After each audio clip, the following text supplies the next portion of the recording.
ರಾಜ್ಯದಲ್ಲಿ ಸಿಎಂ ಮತ್ತು ಡಿಸಿಎಂ ಪರಸ್ಪರ ಜಟಾಪಟಿ ತೀವ್ರ ಸ್ವರೂಪವನ್ನು ಪಡೆದುಕೊಂಡಿದೆ.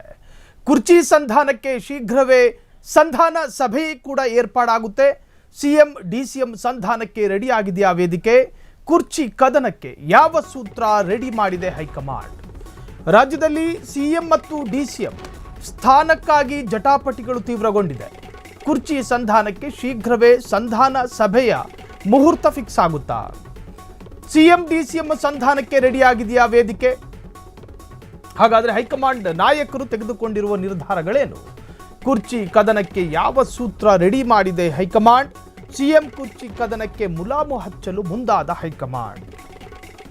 ಹೈಕಮಾಂಡ್ ಹೇಳಿದಂತೆ ಕೇಳ್ತೀನಿ ಎಂದಿರುವ ಸಿಎಂ ಮತ್ತು ಡಿಸಿಎಂ. ನಾಯಕತ್ವ ಬದಲಾವಣೆ ಮಧ್ಯೆ ಮತ್ತೆ ಬೆಂಗಳೂರಿಗೆ ಖರ್ಗೆ. ನಿನ್ನೆಯಷ್ಟೇ ದೆಹಲಿಗೆ ಹೋಗಿದ್ದ ಎಐಸಿಸಿ ಅಧ್ಯಕ್ಷ ಖರ್ಗೆ ಮತ್ತೆ ಪವರ್ ಸೆಂಟರ್ ಆಗುತ್ತಾರಾ ಮಲ್ಲಿಕಾರ್ಜುನ ಖರ್ಗೆ ನಿವಾಸ? ಕಾಂಗ್ರೆಸ್ ಅಧಿಕಾರ ಸಂಘರ್ಷ ವರದಿ ಹೈಕಮಾಂಡ್ ಕೈಯಲ್ಲಿ. ಬಿಹಾರ ಸೋಲಿನ ನಡುವೆ ಸಿಎಂ ಬದಲಾವಣೆ ಮಾಡುತ್ತಾ ಹೈಕಮಾಂಡ್.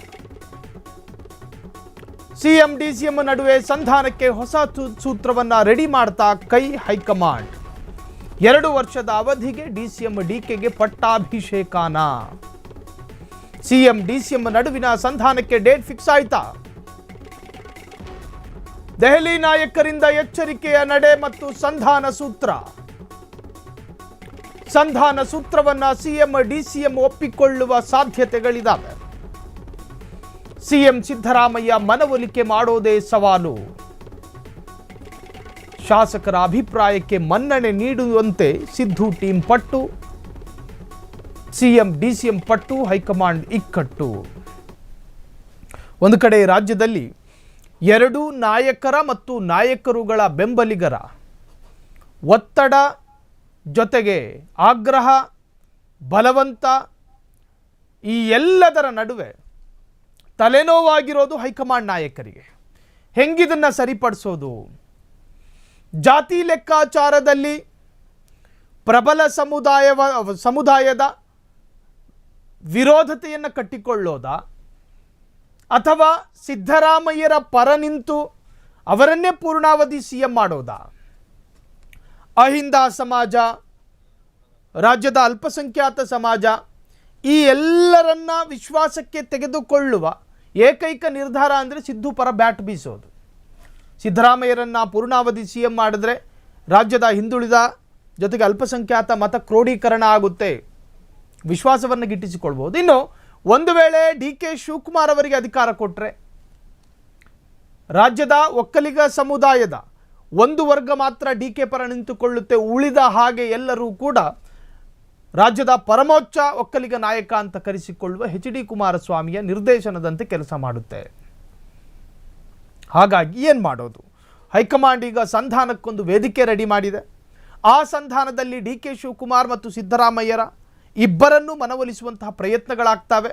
ಡಿಕೆ ಶಿವಕುಮಾರ್ ಅವರನ್ನು ಮನವೊಲಿಸಬಹುದು, ಆದರೆ ಸಿದ್ದರಾಮಯ್ಯರ ಮನವೊಲಿಸೋದು ಹೇಗೆ? ಒಂದು ವೇಳೆ ಸಿದ್ದರಾಮಯ್ಯನವರು ನಕಾರ ಮಾಡಿ ಒಲ್ಲೆ ಅಂದರೆ ಏನು ಕತೆ? ಸಿದ್ದರಾಮಯ್ಯರ ಬಣದಲ್ಲಿ ಬಂಡಾಯ ಎದ್ದೇಳುವ ಸಾಧ್ಯತೆಗಳಿದ್ದಾವೆ. ಅದು ಕಾಂಗ್ರೆಸ್ ಪಕ್ಷಕ್ಕೆ ಮುಳುವಾಗೋ ಸಾಧ್ಯತೆ ಇದೆ. ಅದು 2028ರ ಎಲೆಕ್ಷನ್ಗೆ ಮುಳುವಾಗುತ್ತೆ. ಅದು GBA ಗ್ರೇಟರ್ ಬೆಂಗಳೂರು ಅಥಾರಿಟಿ ಎಲೆಕ್ಷನ್ಗೂ ಕೂಡ ಮುಳುವಾಗುತ್ತೆ. ಇಲ್ಲಿನ ZP ಬೇರೆ ಬೇರೆ ಸ್ಥಳೀಯ ಸಂಸ್ಥೆಯ ಚುನಾವಣೆಗೂ ಕೂಡ ಅದು ಎಫೆಕ್ಟ್ ಆಗುತ್ತೆ. ಹಾಗಾಗಿ ಸಿದ್ದರಾಮಯ್ಯರನ್ನು ಬದಲಿಸದೆ ಸಿದ್ದರಾಮಯ್ಯರಿಗೆ ಮತ್ತು ಪೂರ್ಣಾವಧಿ ಸಿಎಂ ಮಾಡಿದ್ದೇ ಆದಲ್ಲಿ ರಾಜ್ಯದ ಮುಂಬರುವ ಎಲೆಕ್ಷನ್ನಲ್ಲಿ ಗೆಲ್ಲಬಹುದು. ಇಲ್ಲದಿದ್ದರೆ ಎಲ್ಲವೂ ಮಕಾಡೆ ಬೀಳುತ್ತೆ, ಮಕಾಡೆ ಮಲಗುತ್ತೆ ಕೂಡ. ಏನು ಮಾಡ್ತಾರೆ ಹಾಗಾದರೆ ಹೈಕಮಾಂಡ್ ನಾಯಕರು? ದೆಹಲಿಯ ರಾಹುಲ್ ಗಾಂಧಿಗೆ ತುಮಕೂರಿನ ರಾಜಕಾರಣದ ಬಗ್ಗೆ ಏನು ಗೊತ್ತು? ದೆಹಲಿಯ ರಾಹುಲ್ ಗಾಂಧಿಗೆ ಚಿತ್ರದುರ್ಗದ ರಾಜಕಾರಣದ ಬಗ್ಗೆ ಏನು ಗೊತ್ತು?